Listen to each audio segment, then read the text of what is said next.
Welcome to the IJIS Institute Sounds of Safety podcast, where our community will be delving into a series of critical issues supporting the public sector mission space. In this episode, we continue our ongoing series on best practices for implementing offender and jail management systems in corrections agencies. We're joined once again by four distinguished voices from the IJIS Corrections Advisory Committee: Rick Davis, Lynn Ayala, Jerry Brinegar, and Chrysta Murray. Their years of expertise and hands-on experience make them invaluable guides in this evolving space. Together, they'll dive into the newly updated IJIS publication entitled Functional Specifications for Correctional Management Systems and help unpack the key features and capabilities that define today's most effective solutions. Now, let's hand it over to Rick, Lynn, Jerry, and Chrysta to share actionable insights and real-world strategies for modernizing corrections technology from the ground up. Welcome back to the IJIS Institute Offender Management System Implementation Podcast, the show where we dive deep into the unique challenges and opportunities of corrections technology. I'm your host, Rick Davis, and on behalf of our esteemed panel of Chrysta, Lynn, and Jerry, we are glad you are joining us for episode number 3. Now, in this episode, we'll take a closer look at the IJIS Correctional Management System specifications document and break down the essential features and functionalities that define a modern offender management system. Now, whether you're an IT leader or a corrections professional or simply interested in how technology supports a safer and smarter corrections, you're in the right place joining us today. So let's just jump right in. The IJIS Institute Corrections Advisory Committee produced a document and revised it this past year that talks about the key specifications of a modern offender management system, and you can find it right on the IJIS website. So welcome back, Jerry, and to kick things off, talk to us about the importance of the Common Business Functions and Specifications document that was co-authored by IJIS staff and volunteers from the Correction Technology Association and how it supports agencies in procuring a modern offender management system. Thanks, Rick. Hello again, everyone. Lynn, Chrysta, it's great to be back here with you. In the first podcast, I mentioned that I started working for the New Mexico Corrections Department as a project manager. And one of my first projects was the modernization of our legacy offender management system. I'd been in IT pretty much since college, but at that time, I had no government experience, no corrections exposure of any kind. So I don't know what it was like for each of you when you first started in the field, but for me, coming into corrections for the first time, it was very eye-opening. The breadth of services provided throughout incarceration and the complexity of supervision. So I was trying to wrap my head around all the business processes to better understand the project I was managing. Had lots of meetings, lots of conversations with people who, obviously knew these very well. And I admit at the time, I was sometimes lost. Hearing an explanation of good time rules and the calculation of a release date for the first time, just as an example, it made my head hurt. So yeah, I was trying to learn fire hydrant style. And at some point, I came across the original technical specs for offender management that had been written and published by CTA. Of course, as you mentioned, since that initial document, IJIS has assumed the main role in its development, although surely it still remains the collaborative effort of many. And I learned so much from this document. Really cannot emphasize strongly enough how important that was to me at the time for my induction into corrections and helping me learn the ins and outs of offender management. The intention of the document, and I'm quoting here from the purpose of the last release, is to assist anyone involved in procuring, developing, implementing, or supporting a correctional management system for state and local correctional agencies. The way it's defined and chaptered is by a number of major business functions that currently sits at 21, and it includes an outline of the process functions, tactical and strategic objectives, relationship diagrams that go through the interdependencies between the business functions, use cases, activity diagrams within each, and other items as well. It's also kept up with the times by adding subsequent chapters. Most recently, mobility and remote access, geospatial visualization, and cyber hygiene. Really, my meager words here don't begin to cover how comprehensive and important this document is to corrections. If you're listening and you haven't read or utilized it, I think you should. Rick, this has taken me a while, but I'm finally getting to your question. Why is it important? Well, for me, the novice newbie at the time, it helped me understand what all needs to happen to manage offenders, and therefore what to look for in an offender management system. Chrysta talked about this in the last episode. For agencies and jurisdictions, the Common Business Functions document defines what processes an OMS must have and can help inform the definition of your requirements during your procurement. Sorry to quote you on that, Chrysta. But I'll also add that from a vendor perspective, it defines what needs to be included in the product you developed and want to sell in order for it to be competitive in the market. Well said, Jerry. Yeah, I think you've done a really great job. That specification document is extremely comprehensive. Totally agree with you. Everybody should grab a copy of it and review it.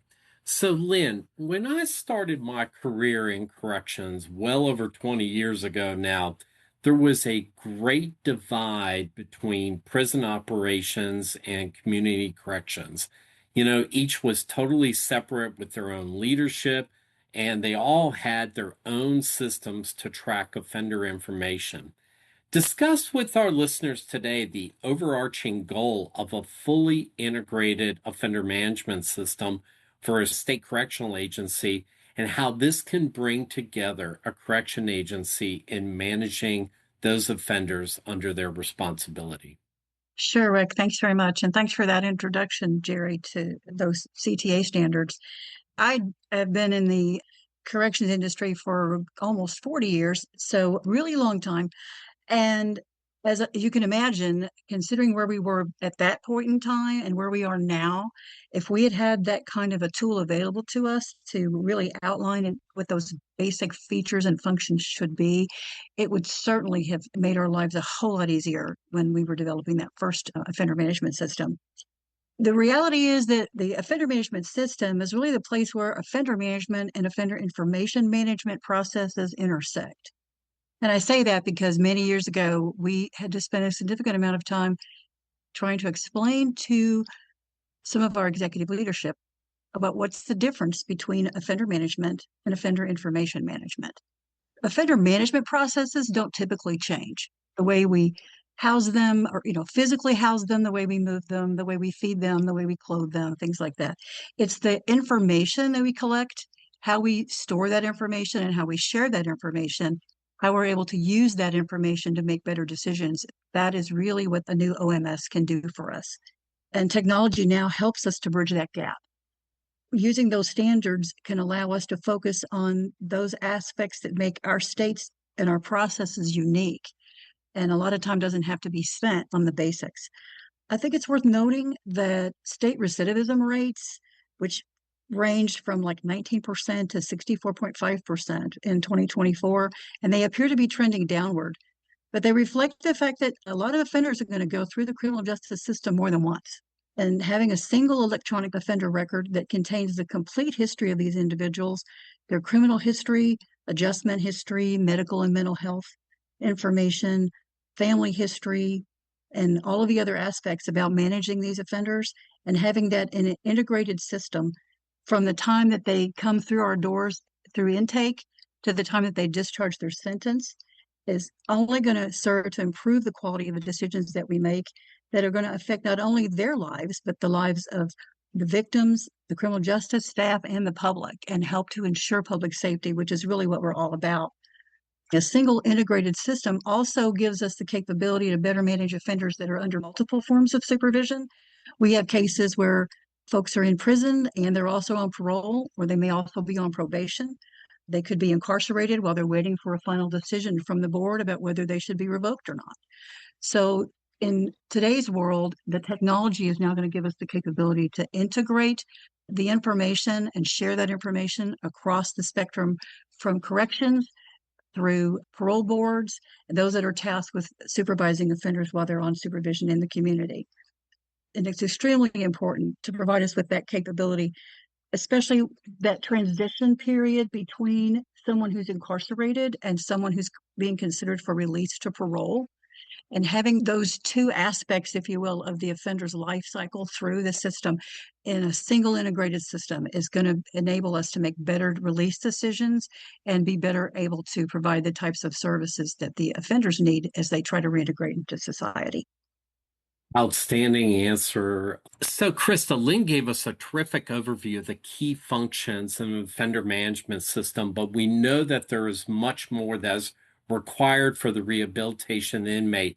Talk to us about some of those other features. Thank you, Rick. And it's good to be together again discussing this topic. So, Lynn kind of alluded to this, but when it comes to case management, it's important, I feel, to have an overview of the offender from beginning to now to understand how you can assist them or the journey in which they have come through up until now.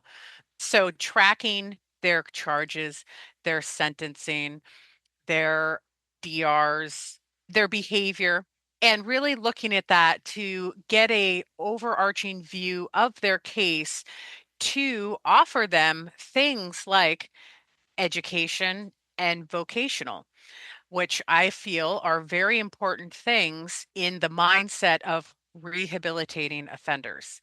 So, when it comes to education, if you didn't know, there are all sorts of different requirements federally for determining education and education level and tracking and keeping that data protected for education. So that's something to consider when you are looking at providing education, specifically around high school diplomas, thinking about the federal requirements or FERPA when you are looking at tracking some of that stuff and providing access to their education history and updating it. Vocational, there are so many opportunities for vocational training for offenders in an incarcerated environment. There are grants that are out there, I won't get into, but there's a lot of work that can be done with offenders and vocational that includes, I believe it was New Mexico. We heard about them buying simulators for them to do the training to get their CDLs. And so being able to track the vocational training that they receive, not just in a sense of CDL, but even learning how to do programming on a computer. There's a multitude of things in which for vocational tracking that feeds into how you're going to manage one's case. And so case management is done differently with different areas of corrections. So case management in a detainee section might be a little different than if you're dealing with sentenced individuals. So when it comes to case management and an offender's educational goals or their current status of their education, as well as their vocational wants and needs, it is important and all feeds into how that individual is going to be tracked within the system. And so while case management for some people is going to be a spreadsheet ensuring that you are checking off all the boxes or just notes on a pad of paper, being able to put all of that information into an offender management system where not only the caseworker can access it, but other staff that are interacting with that incarcerated individual can assist and have that information all in one place. Thank you, Chrysta. You're absolutely correct. The case planning, case management is such an absolute critical component of the offender management system. Now, Jerry, beyond operational security, and those are the things that we often think about in one of these modern offender management systems, we know that reentry is absolutely a top priority for correctional systems worldwide. Now, in your view, what key features should a modern offender management system include to effectively support successful reentry? We just heard from Chrysta a few minutes ago, and she talked about vocational training. That's a perfect example right there. But what else would you add to that to support reentry initiatives? Okay. And like you just said, I think both Lynn and Chrysta have paved the way to my answer on this question. I'll say that reentry starts with entry. So the system functionality to support reentry planning has to start with that idea in mind from day one to be truly successful. The OMS needs to be able to track the needs of the incarcerated individual during intake, and then based on those needs, inform and recommend classification and facility assignment to help ensure the appropriate placement of that individual so that those needs can be met. Throughout incarceration, the OMS should help staff continue managing that case plan, as well as provide mechanisms for programming efforts. And, we've talked about this, whether that's educational, vocational, behavioral, career technical, life skills, other. To the extent possible, these systems need to mirror real life. So what I mean by that, for vocational, it must provide modules to hire individuals into jobs, track their time, pay for that time worked, as well for a process for reviews and input on performance. For educational and other areas, the OMS should basically include all the functionality that any college system would have, including registration, classes and class sections, enrollment, wait list, class attendance, participation, and completion status. And then additionally, it should link and award any applicable lump sum good time based on the successful completion of those programs. Across all these areas, the OMS should track certifications and licensures that are important for the incarcerated individual to have under their belt as they approach reentry. And so success for that individual as reentry approaches is pretty dependent upon how well the system can help staff effectively plan and track this. Nearing the end of incarceration, I think that having visibility of the both parallel and often overlapping processes of community placement investigations, parole hearing preparation, file auditing, notification to victims and other interested parties is extremely important. And I'll say that this is an area that was particularly problematic in our legacy system. Not knowing where the parole packet for an individual was or what step in the planning process we were at. So having system reminders and automated track boards or some similar functionality that can indicate who is where in the process is paramount in a modern OMS to support timely reentry. It should also help support either through functionality within or through some integration, other efforts to prepare the individual for reentry, such as obtaining state IDs, resume building, job searches and applications, reinstituting rights such as voter eligibility, or with help enrollment in state assistance programs. And it doesn't end with release from prison. Under community supervision, case planning, the tracking of program and needs, the individual accomplishments and outcomes is still very much needed. So ways for probation and parole officers to complete these tasks via automation and increasingly through mobile support is becoming mandatory to allow more time in the field. So overall, I think a modern OMS should provide all the necessary functionality we say is needed, plus specialized views and information that allows for all the disparate roles of many within the correctional system to collaborate and ensure the appropriate services are provided to those in our charge. To do so in the most effective way to support their ultimate return to society. And it should inform those outside of the correctional system on recidivism and the most cost-effective evidence-based programming that will support long-term success. Jerry, you bring up so many excellent points. I wish we had another 3 podcasts just on this particular topic. You're right about the fact that none of the legacy systems that many states are currently still using today really have anything that support that reentry responsibility that we've all got today and that all of us believe is the primary mission behind corrections. So thank you for your answer and your view on that. So, Chrysta, talking about all these different types of modules that the IJIS correction specification document lists out, managing a prison requires a lot of detailed and accurate recording of offender information at every step of that process. Can you walk us through today some of those key system modules like classification and housing, bed management, security threat group tracking, PREA, grievances, incidents, visitation? I know it's a long list. When we were talking about this earlier, we thought we could go through each one of these, and there's just so many of them. So explain how they support the daily operations of a correctional facility. I have never operated a correctional facility, so I'll just get that out. However, these are all intertwined, whether you think so or not, because when it comes to identifying if somebody is in a security threat group, STG, or they are the victim of or have participated in PREA related activities, this all drives how somebody is going to be housed and where they're going to be able to be placed within a facility.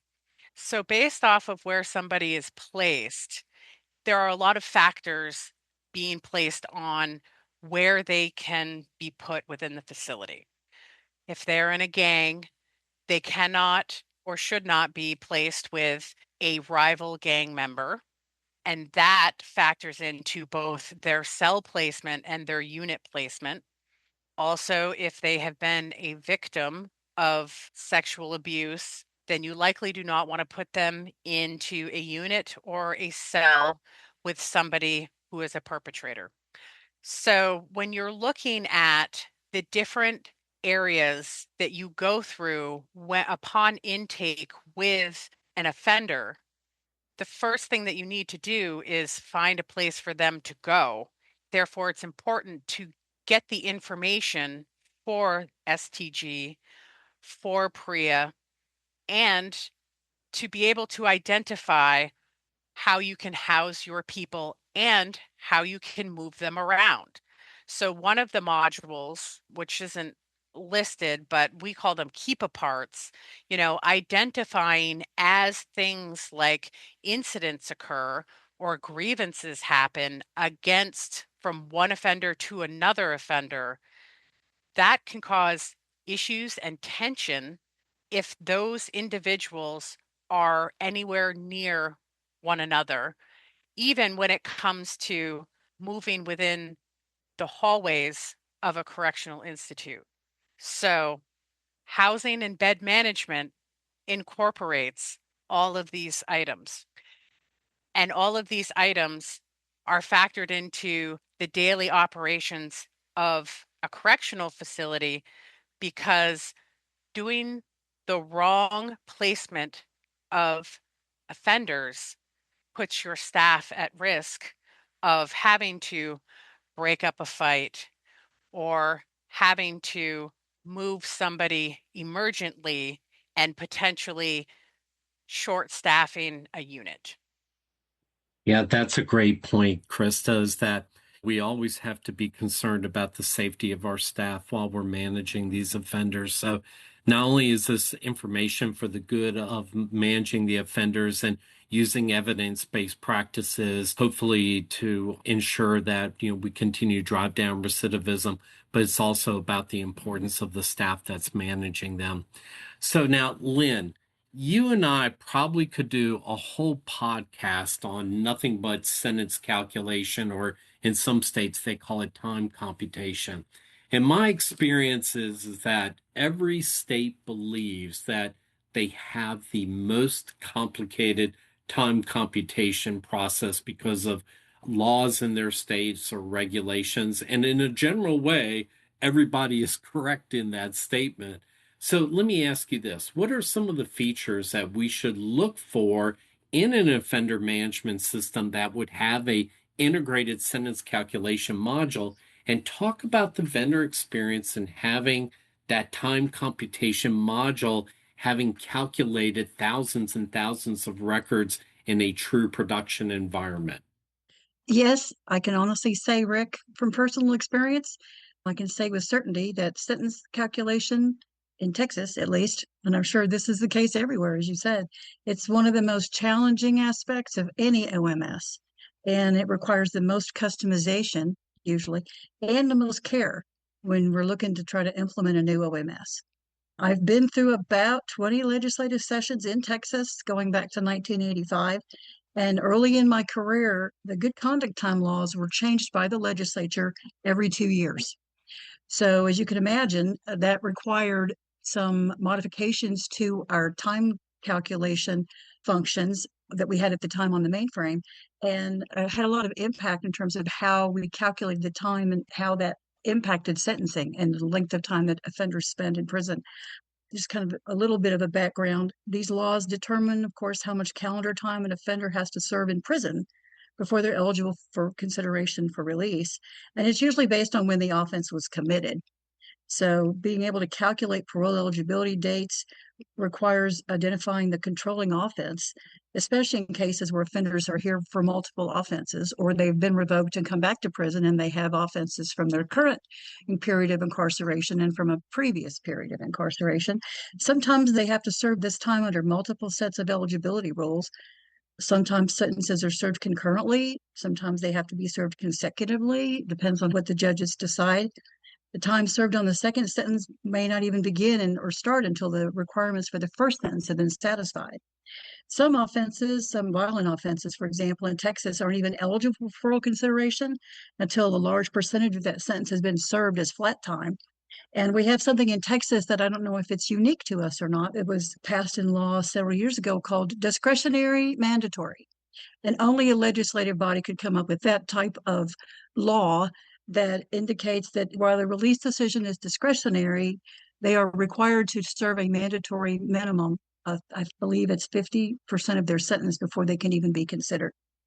We also have instances when, of course, the conviction gets overturned. And so sometimes sentencing information has to be expunged from the offender's record. From my perspective, the methods and the rules that we have to use to calculate sentences, sometimes it feels like NASA sending somebody to the International Space Station. There is no room for error. We can't get close. We can't afford to make mistakes. Offenders have a liberty interest in the outcome of sentence calculations, and the state is obligated to ensure that the time owed and the time served are calculated correctly. As we know, if someone is released too soon, the consequences could be deadly. If somebody is inadvertently kept in prison too long, for example, there could be legal consequences to the agency, not to mention potential harm to the inmate himself. So the bottom line is that a modern OMS has to provide the organization with the capability to manage that sentence calculation process throughout the period of incarceration and while the person's on community supervision or parole. This means we have to collect sentencing laws, good conduct time laws, the loss of good conduct time as a result of disciplinaries, the rates at which an offender earns that time, restoration of time, periods of time when good conduct time and sometimes diligent participation credits, like we have here in Texas, are not being awarded. For example, if somebody has escaped or someone is in jail awaiting sentencing on a new offense, if somebody on parole has absconded, then we have to be able to stop calculating their time. And when they're arrested, we have to be able to start their time again. We have to have a system that can apply multiple scenarios simultaneously and do all of that without making any mistakes. The system has to be able to apply new rules retroactively, depending again on how the legislature has configured it. And not only for those whose offenses are committed on or after the effective date of the new law. As I said, sometimes the new rules, if they provide eligibility sooner, may be applied retroactively. And The offenders have to be notified about the amount of credits they've earned, how much time they have left to serve on their sentence, what their parole eligibility date is, what their discharge date is. And that information has to be provided to the offenders themselves. And as I said, there's no room for error. So I think it's extremely important when we're looking for a new OMS that includes that sentencing capability and time computation to provide vendors with sample scenarios. I would suggest the most complicated scenarios so that during that evaluation process, it gives them an opportunity to demonstrate not just how their system currently works, but to show us how it can be modified to be able to address any new legislation or changes in agency process. We also have instances where laws are applied or good conduct time rules are applied specifically as a result of litigation, where someone believes their time was not calculated correctly, and as a result, they filed a lawsuit, and so the agency has had to modify their process for how they make those calculations and those determinations. So, as I said, the bottom line is the vendors need to not just say, "Oh, we can do that." They need to be able to demonstrate how their system does it, and it needs to be built in such a way and configured in such a way that it can be modified by the organization itself, without costing a lot of money, without having to always be dependent upon vendor to come in and make modifications to the system, to make those rules and those calculations as transparent as possible. Because as you can imagine, this is also one of those areas where there's a lot of scrutiny outside the agency to make sure the way those processes and those time computations are being done accurately, and these release decisions, for example, can be defended, and that somebody's not discharged early or kept in prison too long. Again, from my perspective, it's one of the most important. It's all important, but that's one of those areas, as I said, where there's no real flexibility in terms of the way that system functions. And it's one of the things that requires, I think, the most scrutiny when you're looking at possible solutions, because I think that is one of the areas that is going to be unique to most agencies. Absolutely perfect answer, Lynn. And sentence calculation, it has to be 100% correct each and every time for all the reasons that you described. So thank you so much. So, Chrysta, these offender management systems have to be the primary source of truth for information about the offender, whether or not they're being managed behind the walls or supervised out in the community. So why is it so critical for an offender management system to be able to connect and share data with other systems, whether that be public safety or law enforcement? And what should agencies keep in mind when it comes to finding a system that can be easily interfaced to? So when it comes to interfacing with other systems, it is important for the system to interface with other systems such as law enforcement, courts, federal agencies, because this will allow for both corrections and those other agencies to identify things such as new warrants or new charges, things that a corrections agency might not know or be notified about without that integration of data. When your system interfaces with a victim notification system, it provides victims with information, if they request it, around their perpetrator being released from incarceration. This could mean life or death for an individual, for a victim, in that they now have a notification that that person is no longer in jail. And if the correctional agency hasn't notified them well in advance, this will allow them to be able to get someplace safe until they have more information around the release. Things like integrations of the FBI, the DEA, or even we have some with like the Social Security Administration. This provides them with information when somebody is lodged. So, for instance, the FBI this person was wanted or they were watching them and now is incarcerated, they may be able to do more with their case than they could while the person was out on the street and perhaps where they couldn't find them. Same with the DEA. Social Security, if they're receiving Social Security benefits while they're incarcerated, they should not be receiving them. So the exchange with them allows them to stop those payments while they are incarcerated. Having your system interact with your EHR also allows for continuity of care. If your EHR and your offender management system talk to one another and you have a common master person ID, then when that person leaves and then comes back, then that medical information from their previous incarceration is there. And the medical provider now has that to be able to inform the care that they are providing while they're here now based off of some of the information that they gathered during their prior incarceration. Yeah, absolutely, Krista. There's so many different systems that the offender management system can integrate to. We always do think of the public safety ones that you've mentioned, but you're right. Just looking at things like EHR and having that as a bi-directional interface is critical in managing the offenders today. Now, Lynn, one of the things that we haven't really talked much in this podcast have been on these automated risk assessment tools, and they're absolutely become essential in modern corrections. How important is it for these tools to seamlessly either integrate or interface with an offender management system, and what should agencies consider when evaluating that integration? Yes, Rick, you're right. Again, I guess bottom line is my phrase today. We have to be able to identify an offender's risks for violence, for example, and it also impacts where they can live, what programs they can participate in, the level of security that's required, both while they're inside and outside the security perimeter, for example.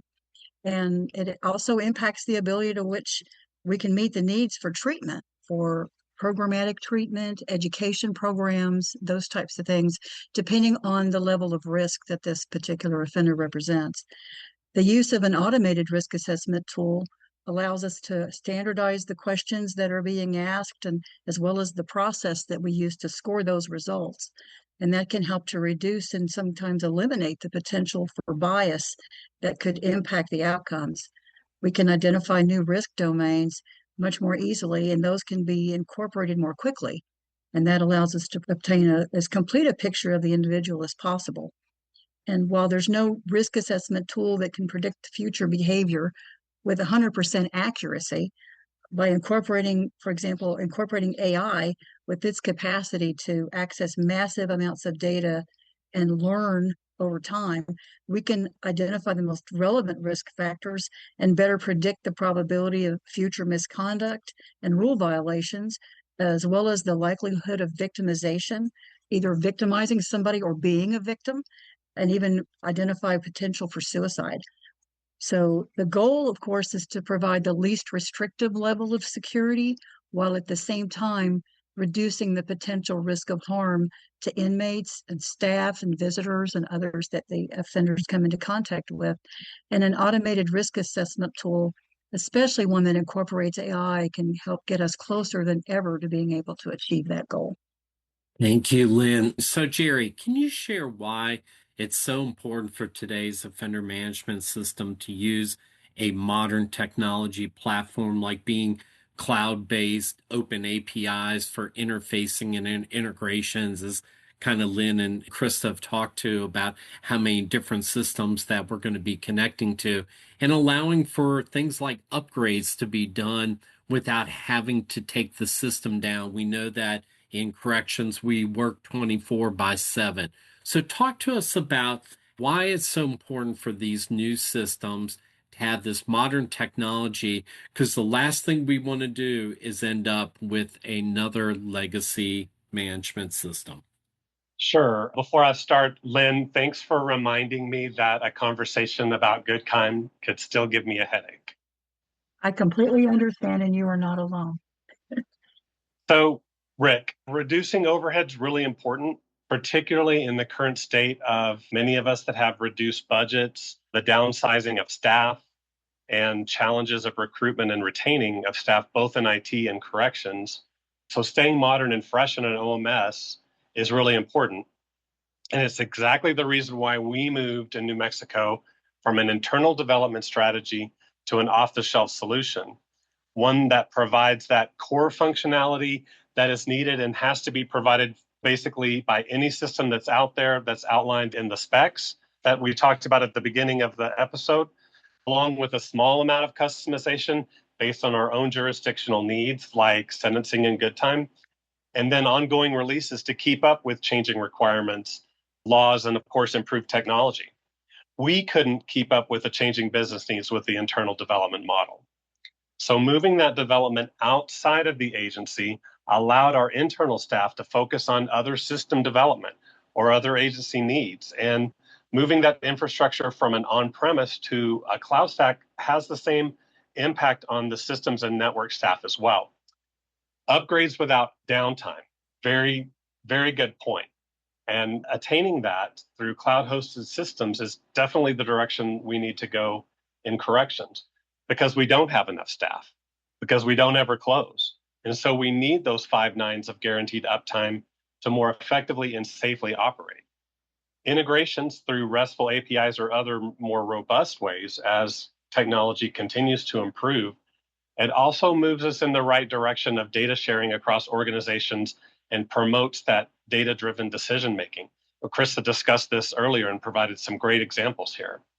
Connecting those data dots between different systems and different agencies with varying missions is what can help incarcerated individuals better acclimate as they reintegrate into society. I also stated earlier that the modern OMS needs to include everything necessary that we say is necessary to get the job done. And I realize that that's a complete generalization, but it's also true. And I said it because what's necessary is changing. It's growing every day. And with that changing landscape, today's and tomorrow's OMS must include all that's necessary to support our missions. So now I'll play devil's advocate just for a second.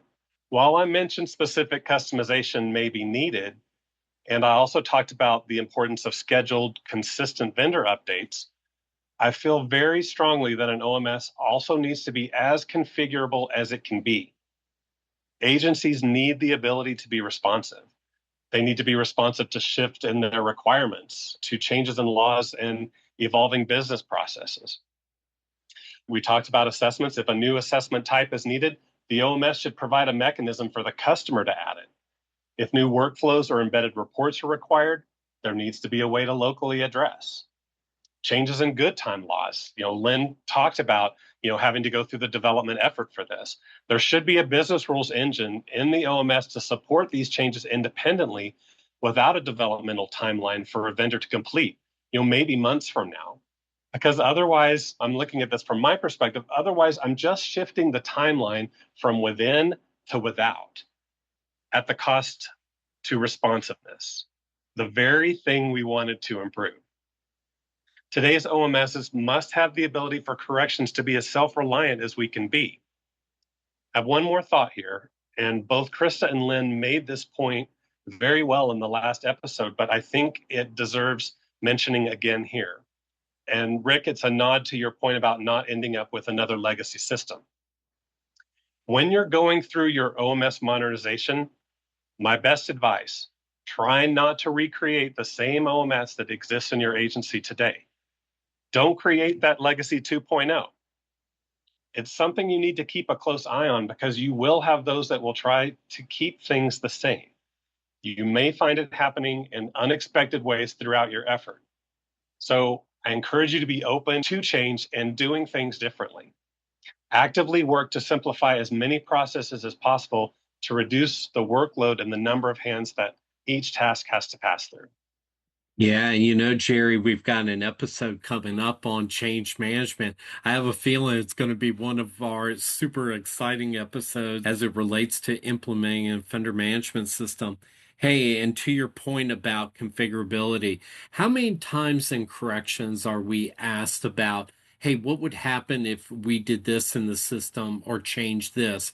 And if you could just go into your test instance of your system, configure it, make the change, and see how it would work in that environment, as opposed to having to go to your vendor, getting them to make the change, then for you to decide. That's why that configurability is another great reason. So I'm so glad both you and Lynn brought that up in that regard. So, Chrysta, we all depend today on our phones to do everything. I mean, all of our communication today and the work that we all want to do, we want to do it on our phones. So, talk to us why it's important for one of these new offender management systems to be mobile ready, whether that is on an iPhone or a Droid or one of the tablets out there, and what benefits does that bring to the correctional facilities and to community corrections? Well, for community corrections, I'll start there.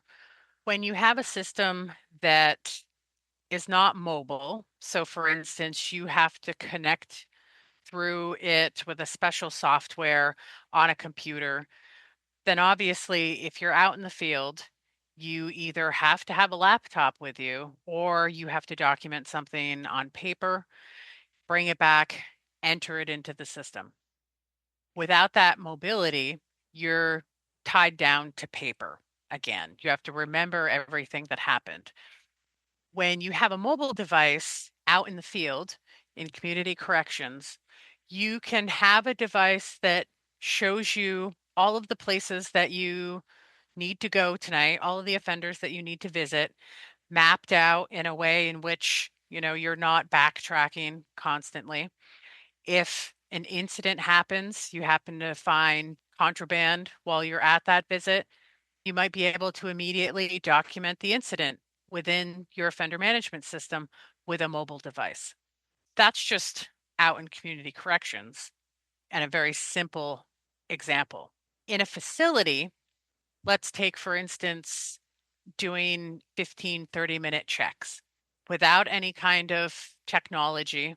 You've got a clipboard, piece of paper. You're going to each cell, looking in, checking off some boxes, moving on to the next one, coming back to your station, logging into your offender management system, entering it in. Should something happen in the middle of doing those checks, some emergent scenario, then that information is not documented until you have dealt with the emergent situation and you're back at your desk. And in the meantime, somebody has come in and has done the work that you have already done, but didn't know because you hadn't put it into the system yet. So duplication of effort is one way in which a mobile device can assist in that it's real-time updating. Again, emergent situation, you have a mobile device, you can immediately take pictures, document the situation that happened within your incident module, within your offender management system, right on the mobile device. You don't have to compile a bunch of stuff, go back, snip out camera footage, whatever the case may be. You have it all right there and you've already done the work and you don't have to wait to get back to your station to enter in the information. That wait of between the time that it happens and when you enter it in means missing information, missed details, not capturing everything to the full extent, such as passing out meds. And when it comes to staff retention and staff using systems, younger staff don't want to come in and fill out papers and scan paper in and put it into the system while also taking that information that's there and typing it into the system. They want to have that mobility and be able to do their work effectively and efficiently. that work might be connecting with the individuals that they are supervising, both within a facility and out in the community. I went to a correctional facility one day and I watched an officer. All they were doing was opening doors and closing doors. They sat there and did that for 10 minutes.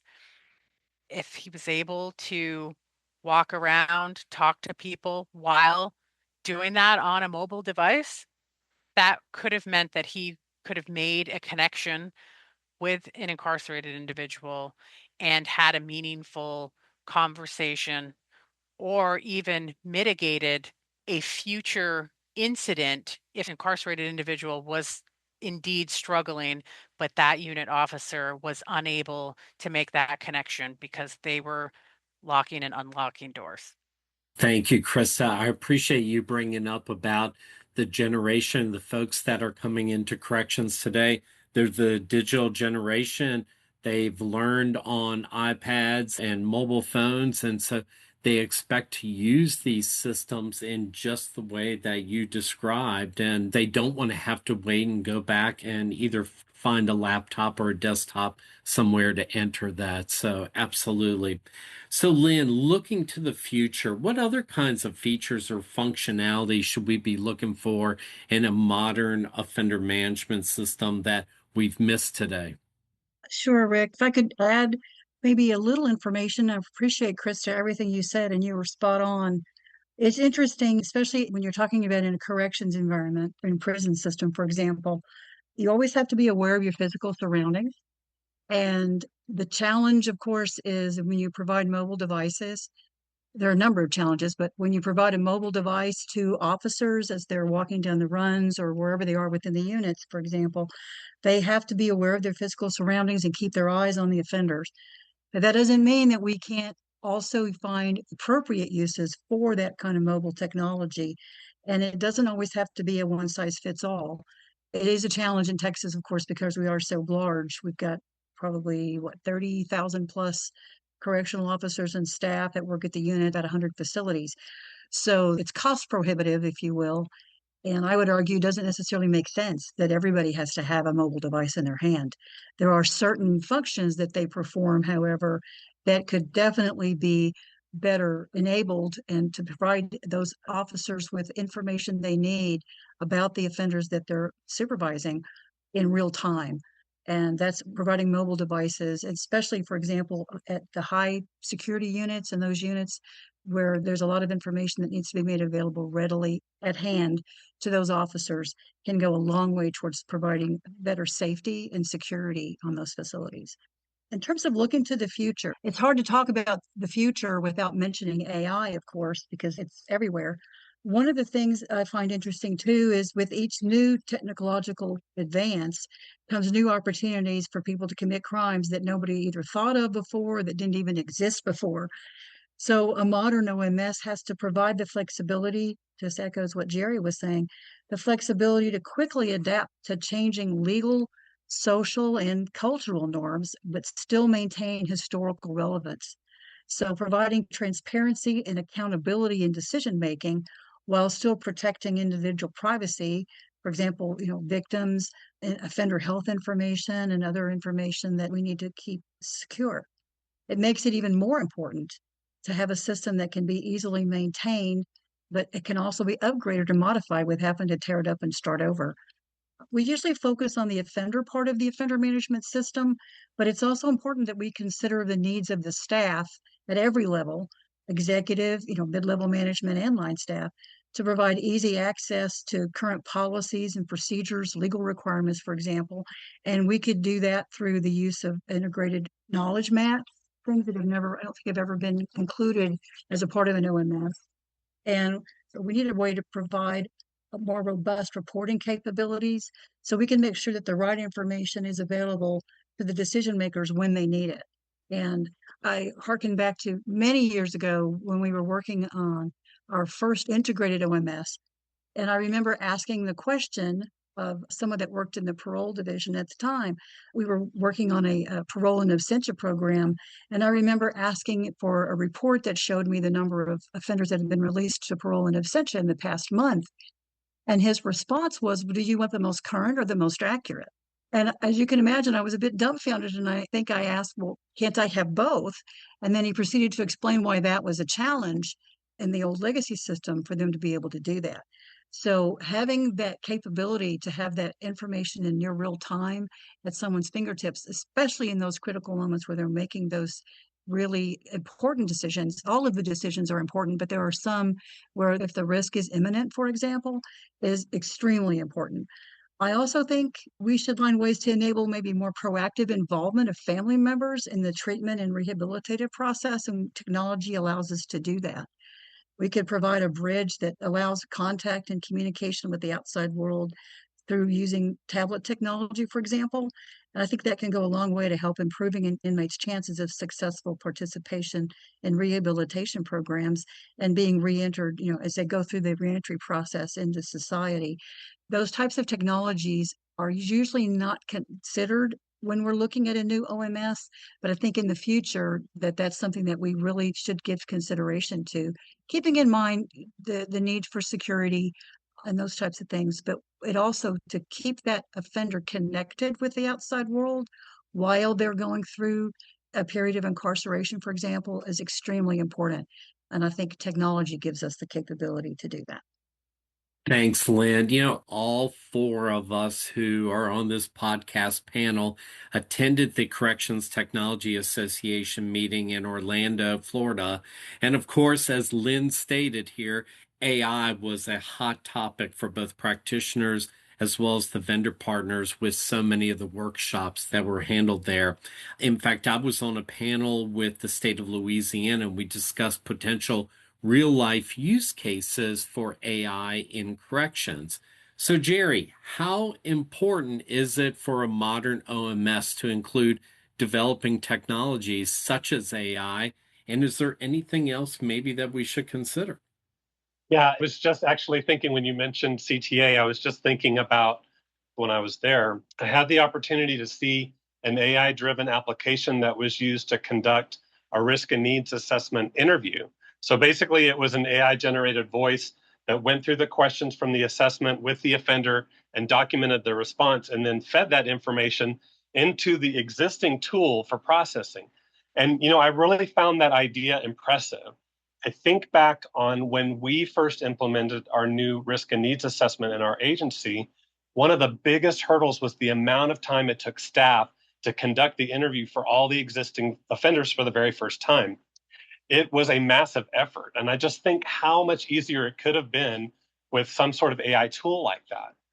Of course, throughout this podcast episode, we've talked about, not directly, but we've given a few examples of how predictive AI already exists in a number of current processes, risk and needs assessments and classification, kind of being some prime examples. But the focus here, and as Lynn states, it should be on the relief to staff. And to me, that's the most important thing in utilizing AI going forward. So earlier, I talked about inmate needs being identified during intake and how the OMS should use that information to inform classification and facility assignment. I was thinking of AI while I brought this up. An AI model could take those needs along with the outcome of the initial classification and suggest a facility assignment and level based on where those programs that address those needs are provided. It could include other factors as well. And Chrysta, mentioned a number of these, like gang affiliation, declared enemies, and could include other items like service level needs, like bottom bunk only or something similar, and come back with potential placement options for that individual. Ultimately, I think AI needs to be about easing the burden for an already overloaded workforce in a thoughtful and, as Len stated, ethical and non-discriminatory way. Keeping that requirement in mind, there's really so much that could be done to lessen the load for offender management and spend more time, shifting the load of administration of the system and data entry to being able to spend more time with the recipients of that, which is the incarcerated individual. And kind of keeping that in mind, I think really the sky's the limit here, just not Skynet. Thank you, Jerry, and thank you to the entire podcast team. Well, that wraps up episode number 3, where we explored the essential features and functionalities that define a modern offender management system. As technology continues to evolve, getting the foundation right is critical. Now, in our next episode, we're going to take a closer look at the real-world challenges of implementing these offender management systems, from securing executive sponsorship and managing scope to navigating organizational change and selecting the right long-term partner. We'll dig into what it takes to turn vision into reality. Thanks for listening. We'll see you on our next episode. Thank you for tuning in to today's episode of the Sounds of Safety podcast. Be sure to stay connected with the IJIS Institute on LinkedIn and X, and don't forget to subscribe on Apple Music, Spotify, or your preferred podcast platform to catch future episodes. From cybersecurity to artificial intelligence and deep dives into critical national data sharing initiatives, the Sounds of Safety podcast has you covered. Until next time.